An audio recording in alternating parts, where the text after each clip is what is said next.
The government of South Sudan has celebrated President Salva Kiir's declaration of South Sudan being the first country in the world with huge wildlife population.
In a function held in Juba, which attracted representatives from the diplomatic corps, UN agencies, members of parliament, and the executive, Dr. Mike Fear, coordinator for landscape at the African Parks of South Sudan, gave a detailed overview on the process of the survey conducted, duration of the exercise, places covered, and number of wildlife species according to their groups. President, Professor James Gill, and Honorable Wildlife Conservation and Tourism, Honorable Ministers, distinguished guests, and people of South Sudan. It's a great honor for me today to present the results of an aerial survey done in 2023 of the wildlife and people of the area west of the, or east of the Nile River. I first came to South Sudan in 2007 and did a survey then. And since South Sudan has become my home. So if we look at the area that we surveyed, it's the area on this screen to the east of the Nile River, the Jebel, including badingilo National Park, Boma National Park, but all the way up to Ayod, to the Sobat River, down the Sobat, all the way to Akobo, Ethiopian border, through Kakweta, Tuarit, Lafon, and back to Juba. It's a very, very big area. It's an incredibly beautiful place. South Sudan for me is the most beautiful country on earth. It has unbelievable biodiversity from the Boma Plateau to the unbelievably gigantic Nile River plain that covers over 160,000 square kilometers of this part of South Sudan. It still has abundant wildlife. Sometimes the numbers boggle the mind. And also a very diverse number of tribes that live on the same land with the same wildlife, who have a deep ownership and connection with the land, and still live largely off the land in a lot of this landscape. So if you look at the survey results, we flew for 2 or 3 weeks and covered that entire area, about 127,000 square kilometers, flying transects at 10 kilometers apart, and you count the wildlife as you fly, you mark every single animal that you see, and you also take pictures. So we took over 100,000 pictures for this survey, And over 60,000 of those photos, we counted every single animal in every single photo. An incredible amount of work done by some of the people in this room. The result that we got is spectacular, to say the least. Of the 4 migratory species that wander the plains of east of the Nile, we estimate that there's between 4 and 6 million antelope. That's bigger than any other concentration of antelope on the planet. Serengeti, Kazakhstan, everywhere else on the planet, nowhere else beats South Sudan. If you look at the white-eared cob,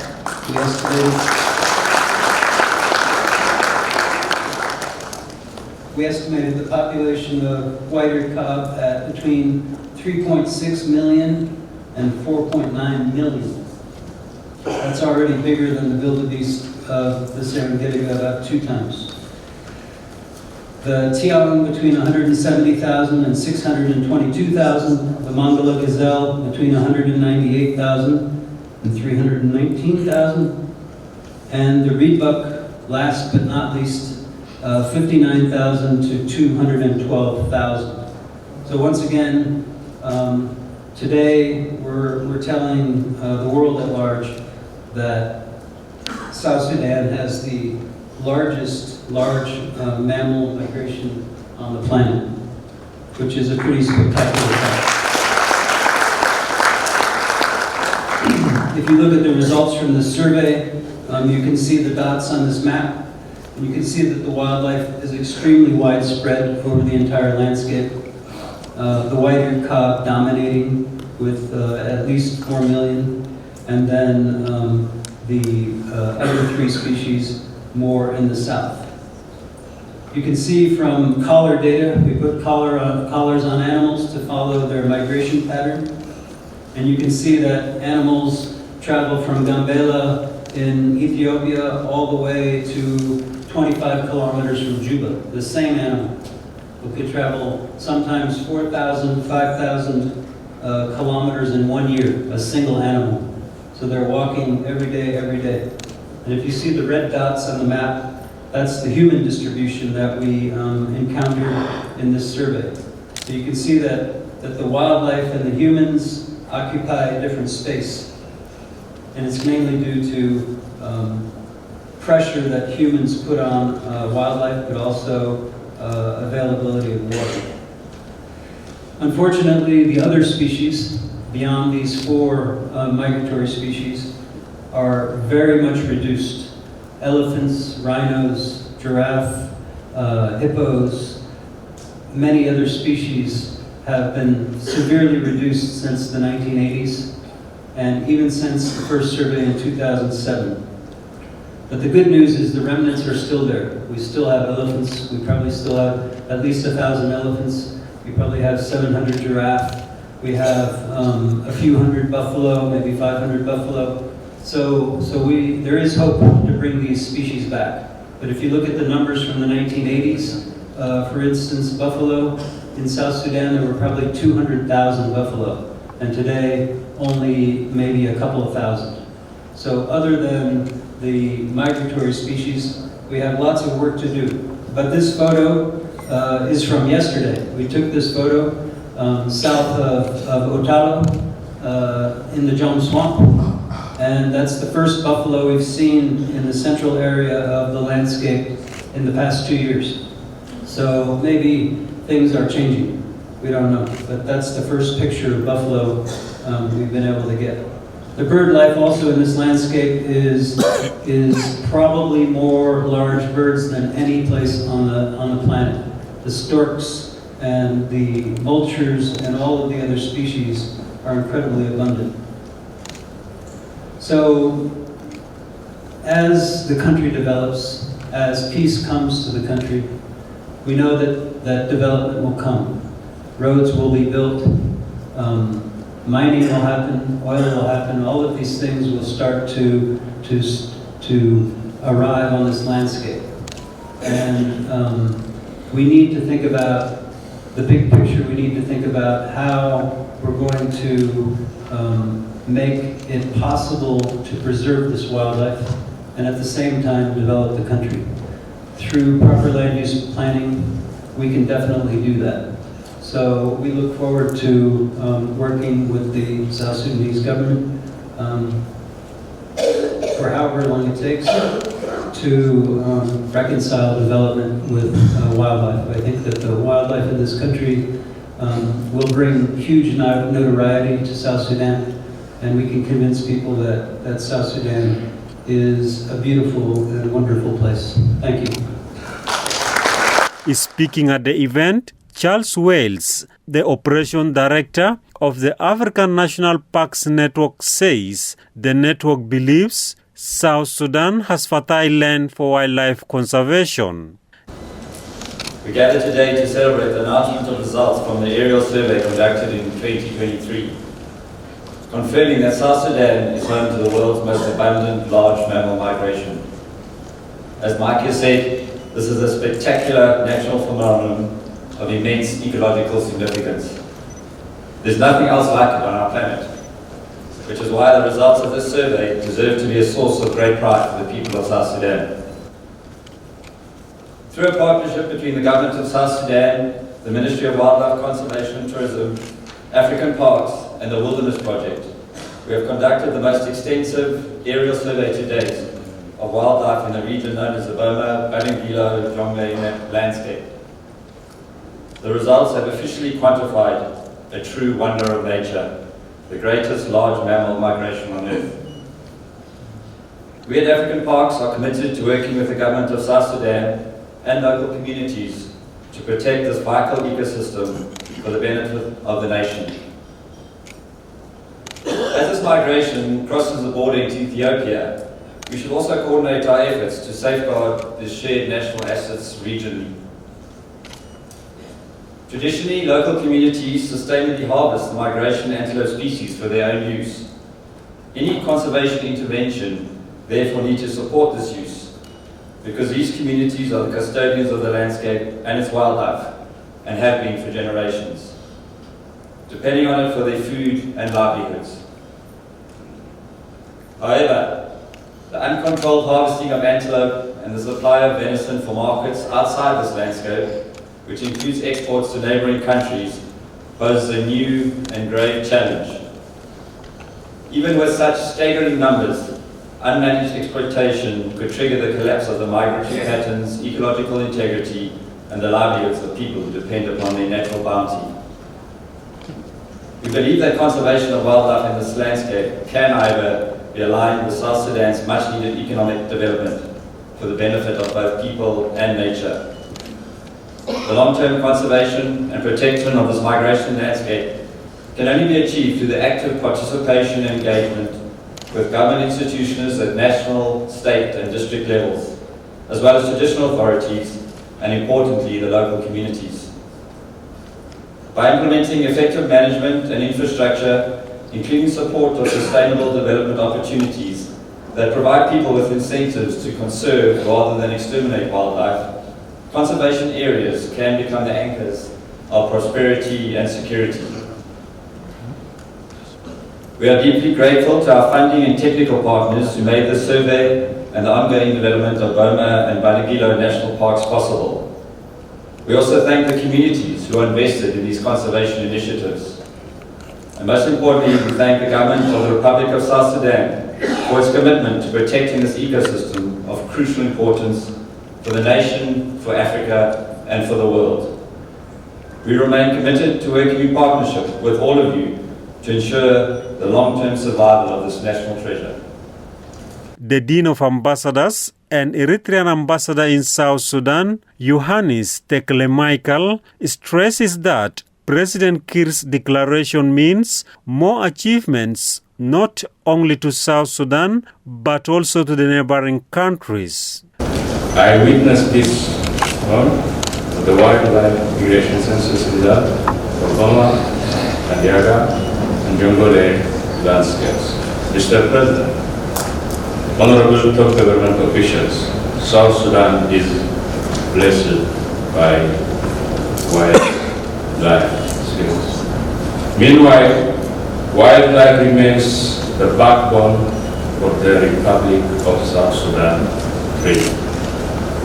Being South Sudan stakeholders and friends of wildlife can play a role in promotion of tourism industry. Dear participants, South Sudan has many protected areas.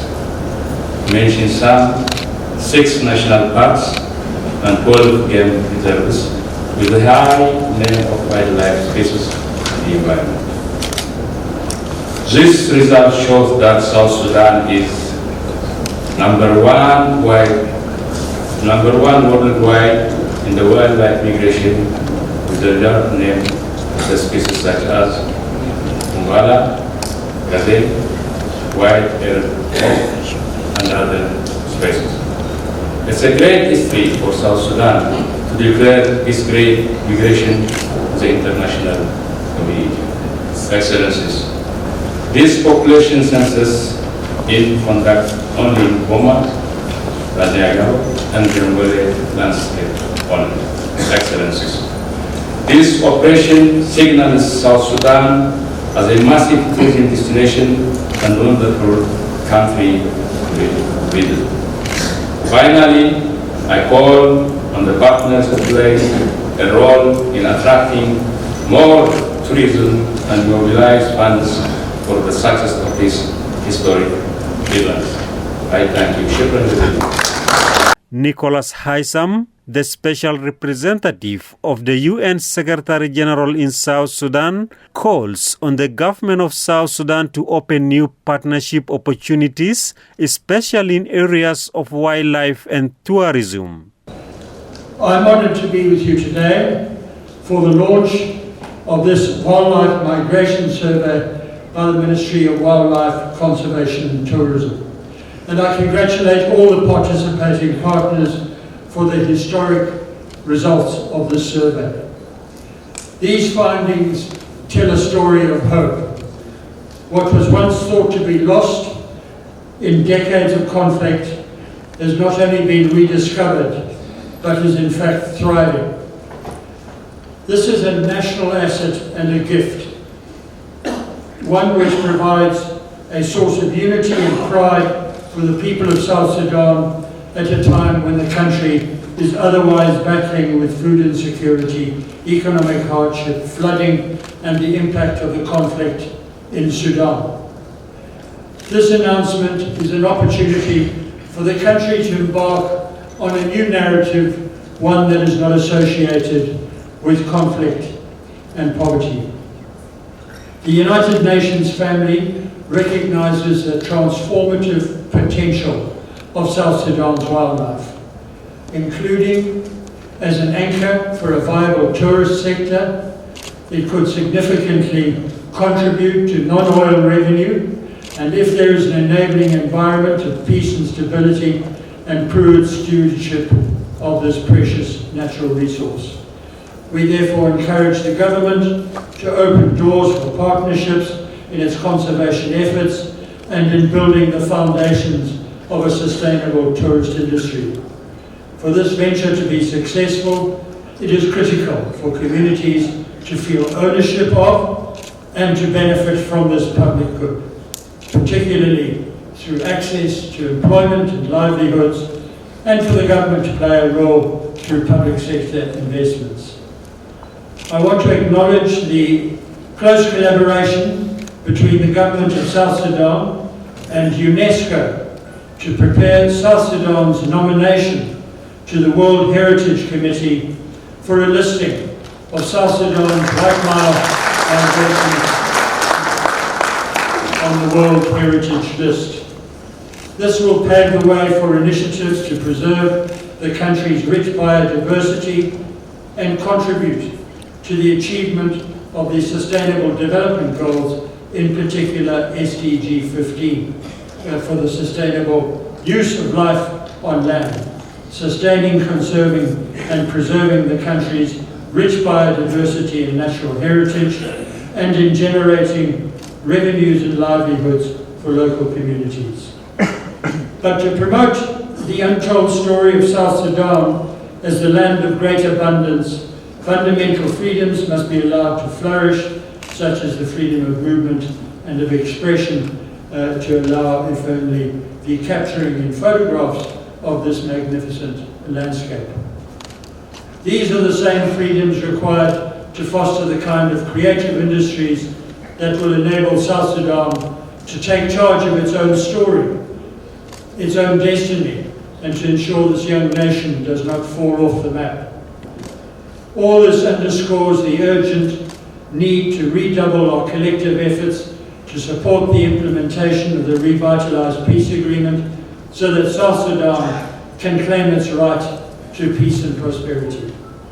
Let me reaffirm that the United Nations stands with you in that journey as a friend of conservation, but also a partner for peace in South Sudan. I thank you. The Minister of Wildlife Conservation and Tourism, Rizik Zakaria Hassan, appreciated President Salva Kiir Mayardit for the unwavering support to the wildlife conservation forces. According to Rizik, the support from the President has borne fruits in the wildlife survey that has set South Sudan a country to visit. Welcome for these grand events of the launching of the great migration of Boma National Park, badingilo National Park, and the modern landscape. يقول مبروك لنا كلنا في جنوب السودان. Your Excellency, distinguished guests, ladies and gentlemen, after the formation of the revitalized government of the national unity, the directives for the economic cluster were for the diversification of the economy. Hence, the Ministry of Wildlife Conservation and Tourism, amongst others, we have embarked on the transformation activities. The Ministry of Wildlife Conservation and Tourism, as the agent entrusted by the Constitution to conserve, protect, and manage wildlife for tourism enhancement, is standing on solid ground and operating from a perspective of reactivating this momentum. This milestone came as a result of a massive transformation of which we have undertook under your guidance, Your Excellency, in order to bring tourism industry back on track. Effectively, we have assessed and initiate plans to address the gaps of the legal framework. That is our first pass and step.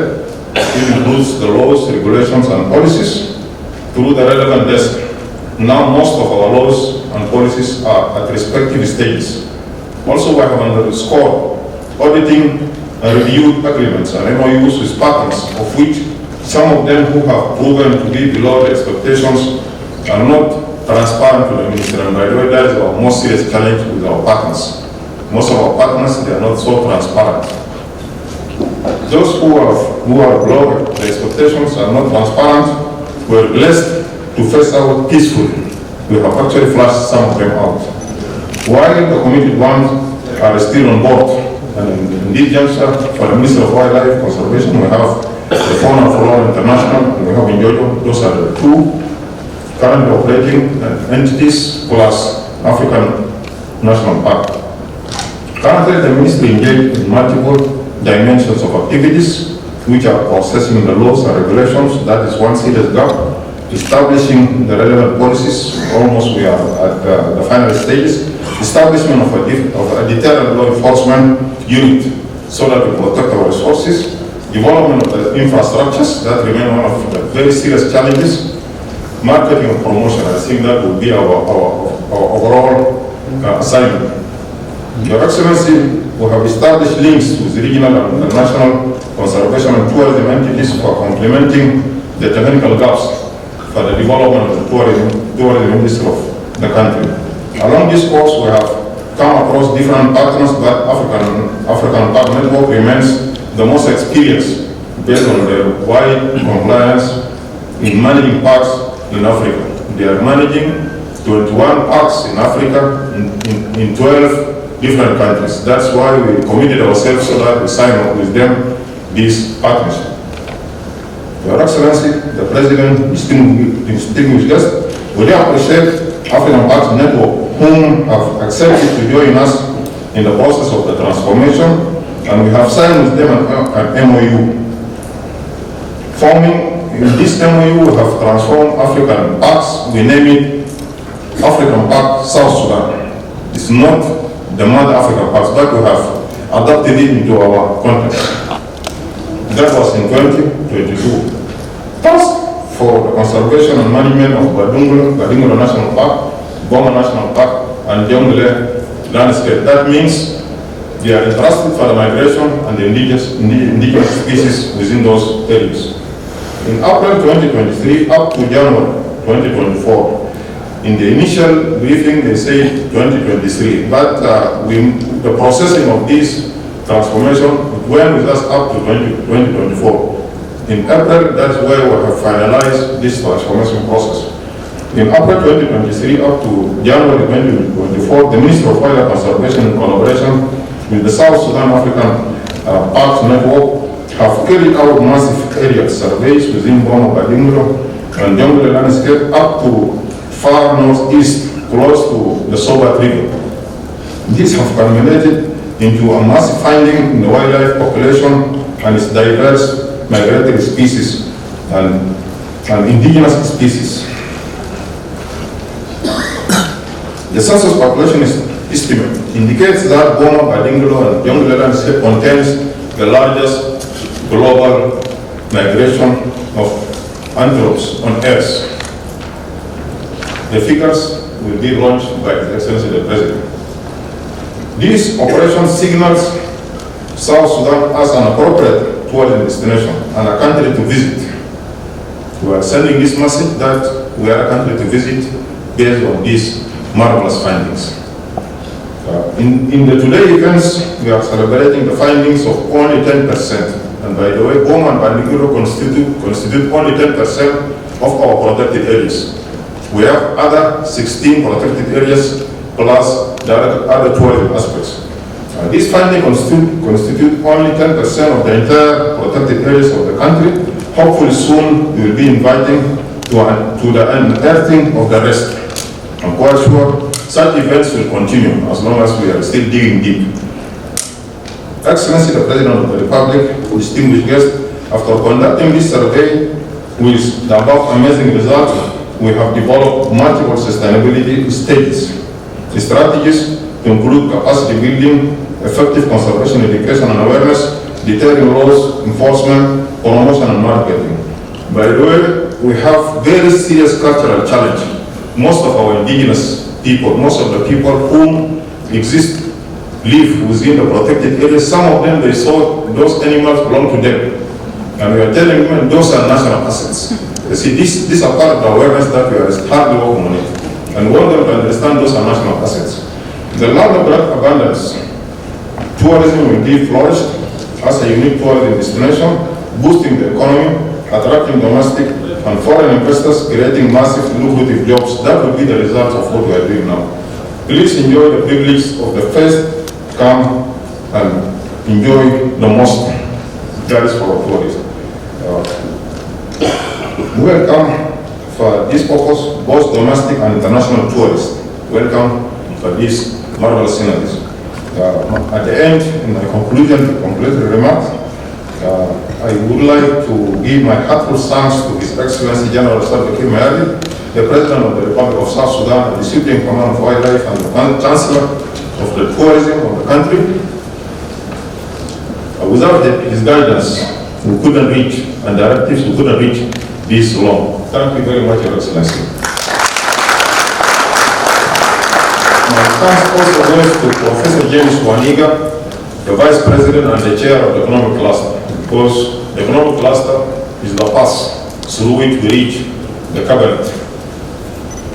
Also, my appreciation goes to the Friends of South Sudan Wildlife. We have a body here, we call it Friends of South Sudan Wildlife. This body is being chaired by His Excellency Nicholas Haysam, the Special Representative of the Secretary General. And this body includes all the foreign missions, all the diplomatic corps in the country, as well as the organizations operating in South Sudan. We have to appreciate and give them our heartfelt thanks because they have, in the collaboration with us, they have assisted us much. And lastly, our appreciation goes to everybody who has committed himself or herself in order to come and attend this marvelous historical event. Thank you very much. May you be blessed by South Sudan. Vice President and Chair of the Economic Cluster, Dr. James Wani Iga says the census results underscore South Sudan's remarkable biodiversity and the need for comprehensive strategies to protect and sustain it as South Sudan strives to elevate its status as a premier wildlife and tourism destination. Allow me to congratulate Honorable Rizk Zakaria Hassan for this marvelous unveiling of our hidden abundance of wildlife. Indeed, we have seen now with our eyes, seeing is believing. We are really number one in the world.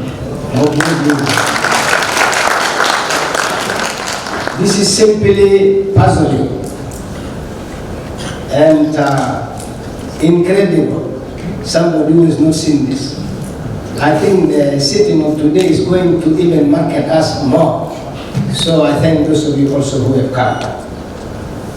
Mr. President, this must be enough cause for the people of South Sudan to walk with their heads up, jubilantly celebrating. Next, I deeply thank the partners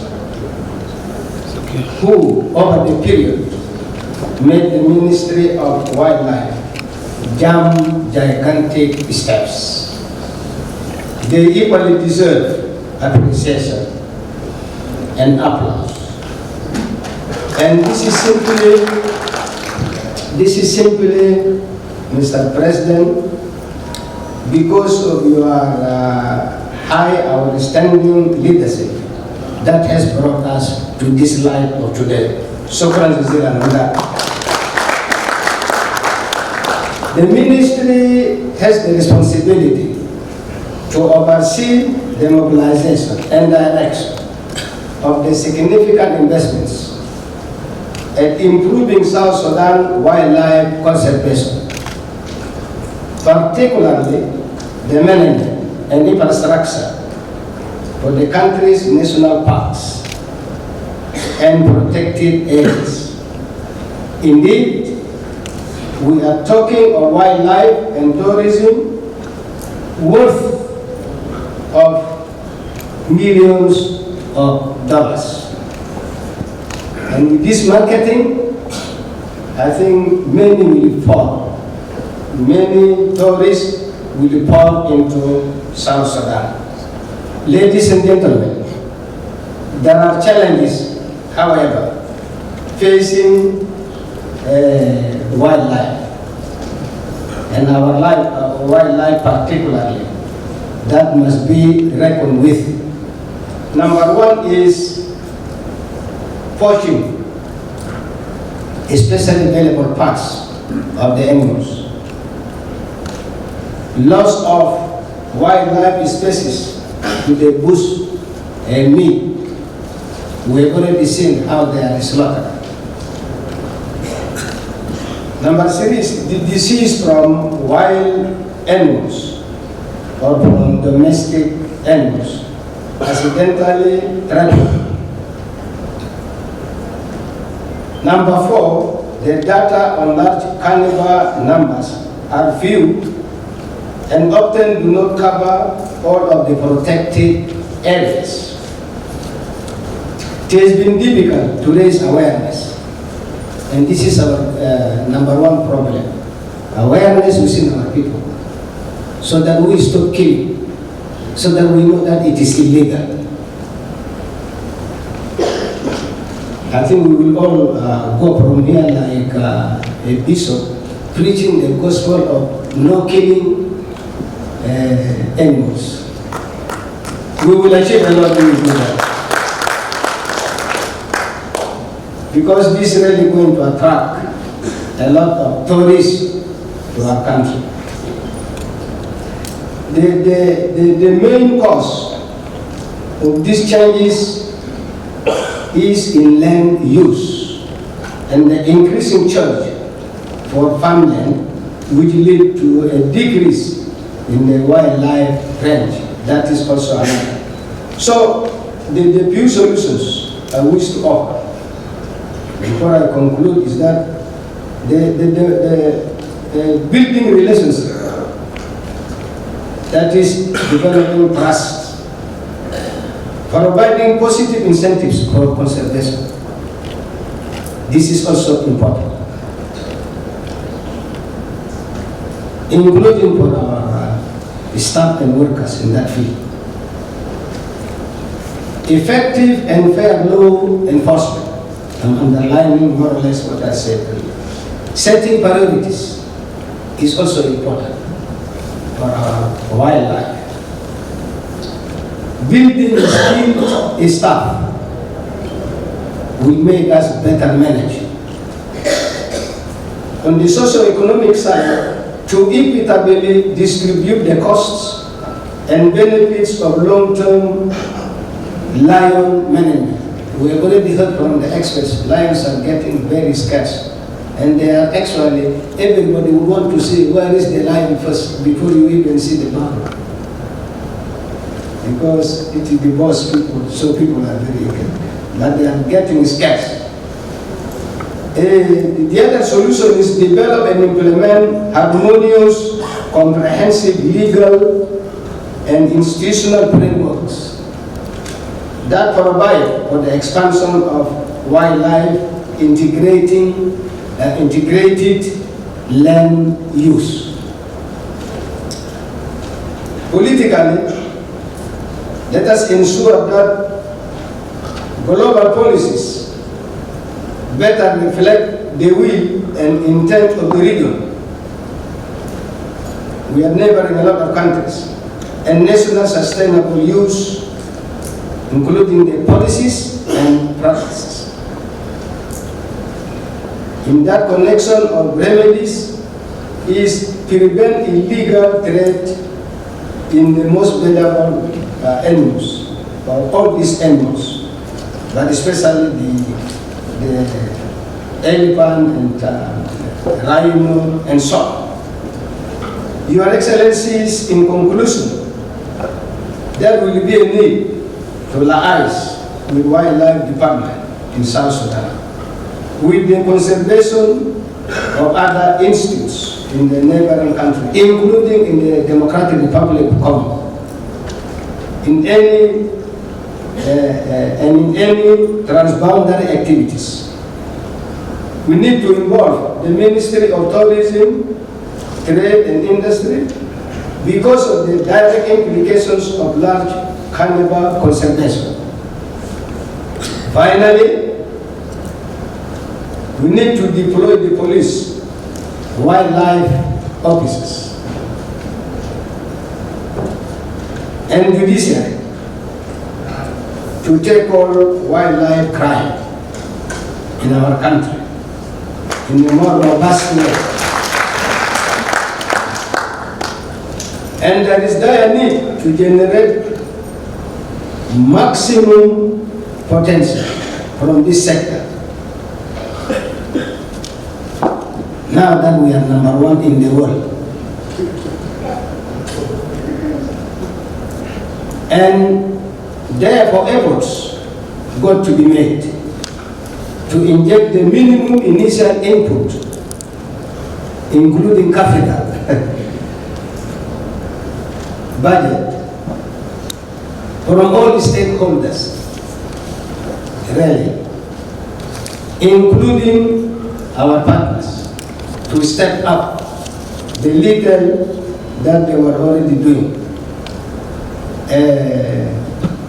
That is the end of my remarks.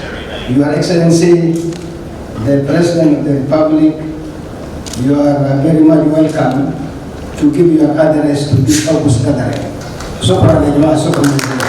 President Salva Kiir Mayardit expresses the government commitment to transforming the wildlife and tourism sectors to meet the current international benchmarks. The president directed the security forces to take decisive measures against poaching and trafficking of wildlife products within the country and across its borders.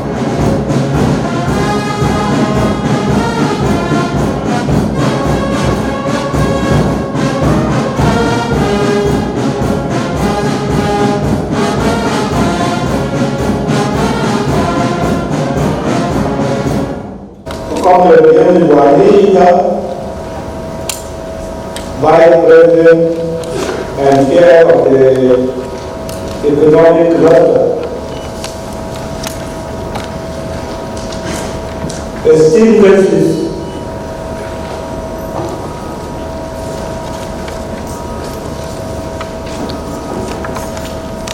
South Sudan wildlife,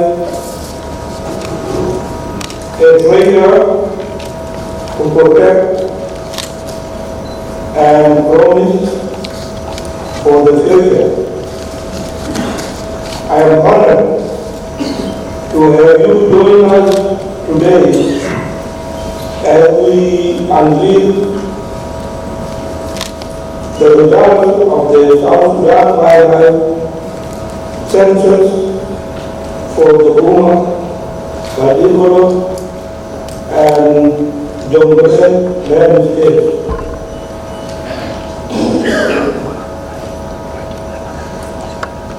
As we all know,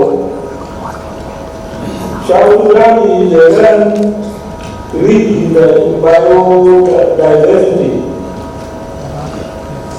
boosting some of the world's rare and most beautiful animals.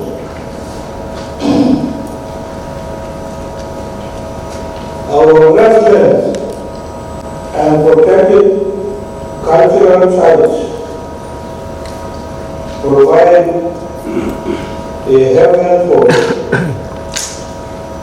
some of the largest populations of animals on Earth.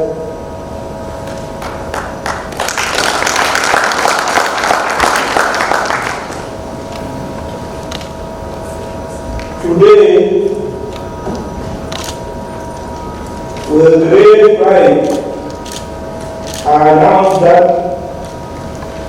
the findings of this census to our nation and the international community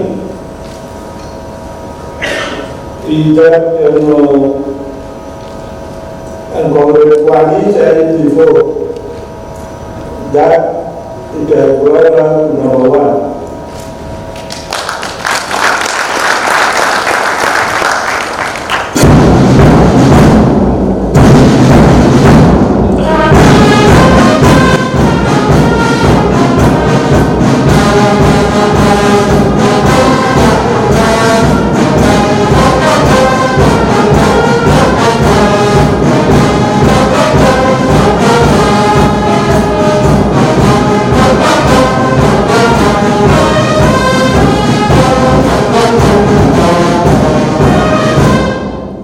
The total wildlife population in South Sudan is estimated at 5.8 million.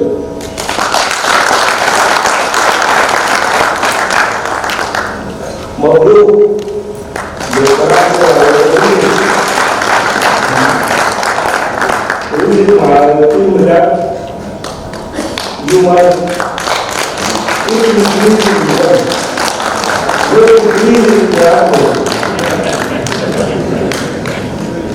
in 2006, it is a story. A second Kazungu asked me in Jumba because as he was flying across South Sudan, he got heads of elephants moving together. Maybe one head has over 300. He came and asked me, how did you protect your animals when you were fighting? I said, well, we don't protect them in the way that we had wanted, because many people have guns and they just sneak into the forest and go and kill animals. But we had the law. The law was that there were animals that if you kill them, you are to be killed.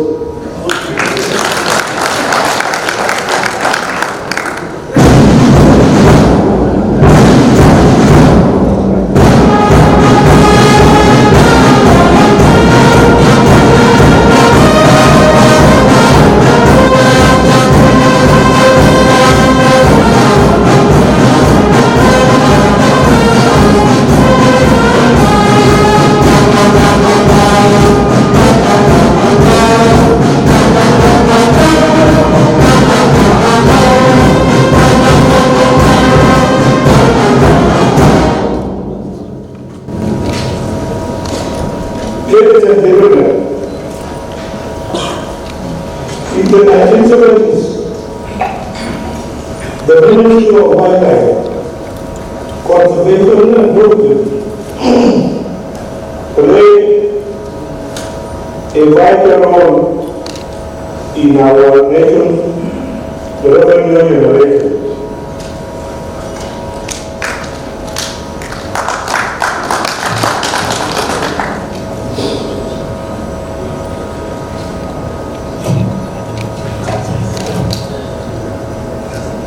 We are poised to revitalize this sector by reactivating national parks like Nile, Census, and badingilo.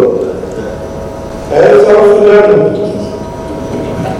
continues to develop, we are committed to transforming the wildlife sector into a sustainable tourism industry.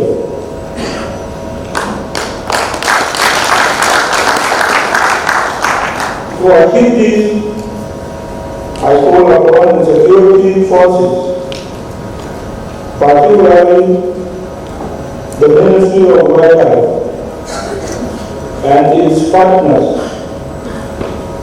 to prioritize training and equipping wildlife rangers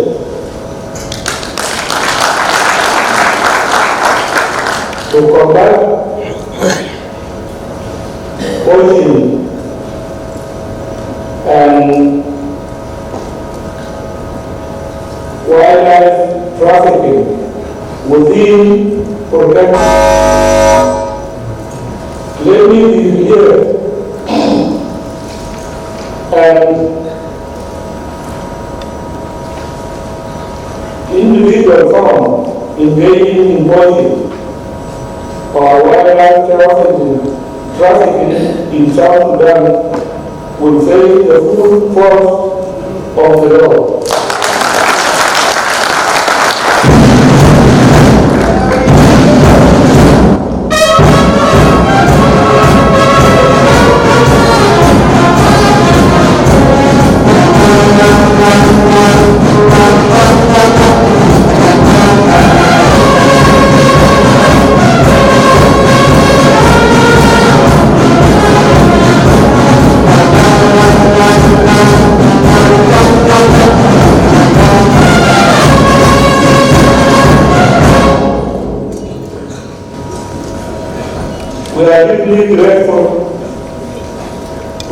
development partners for their ongoing aid again.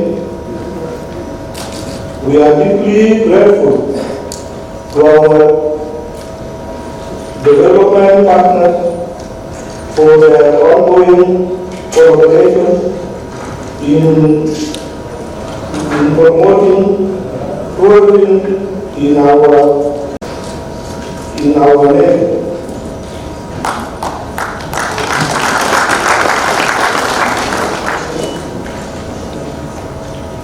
Additionally, I urge the private sector to embrace this exciting opportunity and invest in wildlife tourism ventures.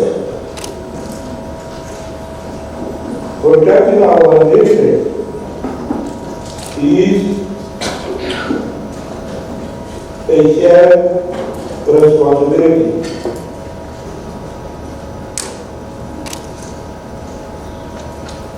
Finally, I have shared my sincere appreciation to the local community and the Ministry of Wildlife and Conservation for their dedication to protecting South Sudan's wildlife.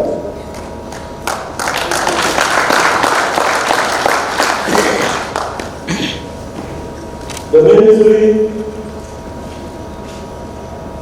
must continue its vital role in safeguarding this national treasure. Thank you all.